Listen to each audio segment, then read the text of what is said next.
Terima kasih Anda masih digelar perkara perusakan dan penganiayaan terhadap sejumlah pedagang pasar Kutabumi, Tangerang, Banten diduga dipicu wacana revitalisasi. Para pedagang menolak revitalisasi karena tidak diberi ruang berdialog. Sosiolog menilai diskursus bisa dilakukan untuk proses mediasi dan dialog publik.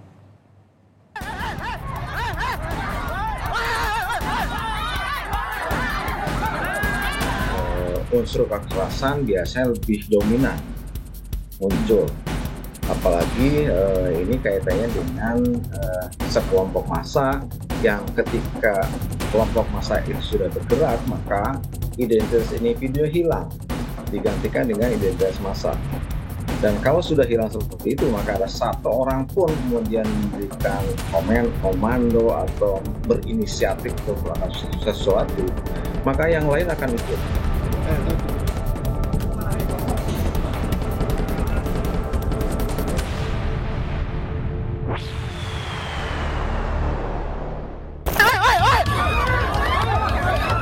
Bentrok yang terjadi di Pasar Kemis, Pasar Kutabumi, Kabupaten Tangerang diduga karena adanya wacana revitalisasi pasar.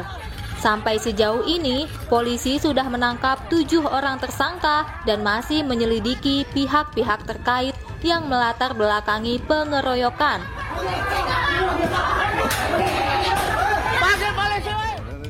Sosiolog Hotman Siahan menjelaskan, jika bentrok terjadi karena adanya dugaan revitalisasi, maka ada banyak pilihan yang bisa diambil otoritas setempat terkait kebijakan yang berhubungan dengan hajat masyarakat. Ia menyebut ada 3 klaim atau diskursus yang bisa digunakan pemerintah untuk mediasi dan dialog publik. Pada kesetaraan dalam konteks posisi. Kalau ini hubungan antara pemerintah dengan rakyat, karena ada kesetaraan di dalam mempermasalahkan wacana tersebut. Dengan kata lain, setiap wacana yang dilontarkan harus bisa diklaim dulu dong. Ada beberapa jenis klaim, validitas. Harus diklaim dulu validitas dari wacana tersebut. Atau wacana tentang kebijakan tersebut.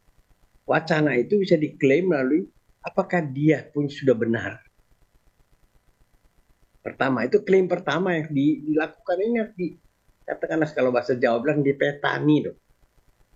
Sampaikan, deliver kepada pihak, katakan ini para pedagang itu. Kedua, apakah wacana itu memang sudah tepat, sudah benar. Ketiga, apakah wacana itu juga mendapat pengakuan secara moral. Nah, kalau klaim semacam ini sudah diperkarakan di dalam wacana, maka akan terjadi konsensus, kesepakatan.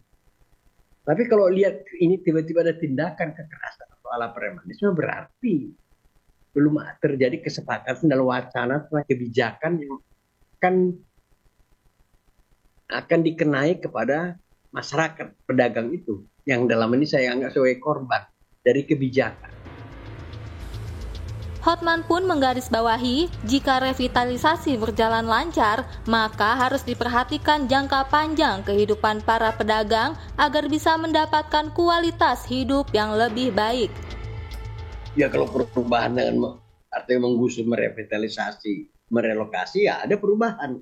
Tapi apakah perubahan itu, ini kan persoalan kita, apakah perubahan itu mengangkat harkat martabat kehidupan dari masyarakat pedagang ini? Kan harus dipertanyakan dong. Kalau mereka dengan relokasi ternyata hidupnya jauh lebih buruk, kalau dengan revitalisasi ternyata kehidupan mereka jauh lebih sulit, ya itu namanya kan bukan kebijakan. Ambil secara publik, yang apalagi itu dilakukan oleh negara atau pemerintah. Kan begitu. Pemerintah ujian harusnya mengayomi, mensejahterakan rakyat. Sementara itu, kriminolog Dadang Sudiadi menjelaskan, jika ada kebijakan yang melakukan upaya penyelesaian menggunakan kekerasan dan kelompok massa sudah bergerak, maka yang lainnya akan ikut bergerak. Oleh sebab itu, menurut Dadang, jika pelaku sudah tertangkap, harus ada tindak lanjut polisi, karena jika tidak, maka berpotensi akan muncul bentrok yang lebih besar. Kalau setiap ada sebuah kebijakan, kemudian penyelesaiannya dengan cara yang seperti ini, maka hasilnya pasti kejahatan.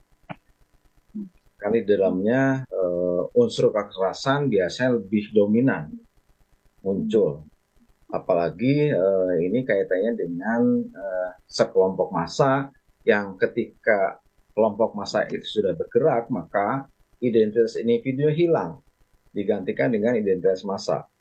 Dan kalau sudah hilang seperti itu, maka ada satu orang pun kemudian memberikan komando atau berinisiatif untuk melakukan sesuatu, maka yang lain akan ikut. Itu yang menurut saya jadi berbahaya. Apakah setelah ditangkapnya beberapa orang yang termasuk dalam kelompok massa tersebut, itu tindak lanjutnya seperti apa? Itu yang jadi pertanyaan besar. Jangan-jangan, mudah-mudahan tidak seperti itu. Jangan-jangan cuma ditangkap setelah itu selesai gitu. Tidak ada tindak lanjut lebih jauh lagi dari itu. Tapi saya sih berharap ketika pihak kepolisian melakukan tindakan seperti itu, ya harus dilanjutkan dengan tindakan-tindakan selanjutnya dalam proses hukumnya. Selain itu, Dadang juga menilai motif pengeroyokan oleh kelompok massa kepada pedagang di Pasar Kutabumi, Kabupaten Tangerang ini diduga menakuti dan mengancam pedagang untuk mau mengikuti kebijakan. Tetapi lebih dari itu, Dadang menjelaskan ketika kondisi pasar sudah tidak kondusif, maka banyak anggota kelompok massa yang mencari kesempatan untuk menguntungkan dirinya sendiri seperti penjarahan. Tujuan utama dari kelompok itu adalah menakut-nakuti. Dugaan saya menakut-nakuti. Tapi ketika kemudian dibalik dari proses menakut-nakuti itu ternyata ada peluang untuk bisa mendapatkan saya nggak tahu apakah mereka dapat imbalan untuk melakukan itu. Tapi imbalannya dirasa masih kurang, dan kemudian ada kesempatan untuk bisa mendapatkan uang lebih dari itu, dan kesempatan itu terbuka karena para pedagangnya telah berdagang dari pagi sampai sore, sehingga dugaannya banyak sekali uang yang ada di kios-kios tersebut gitu, sehingga peluang untuk melakukan kejahatan serta-merta terbuka ketika terjadi kerusuhan.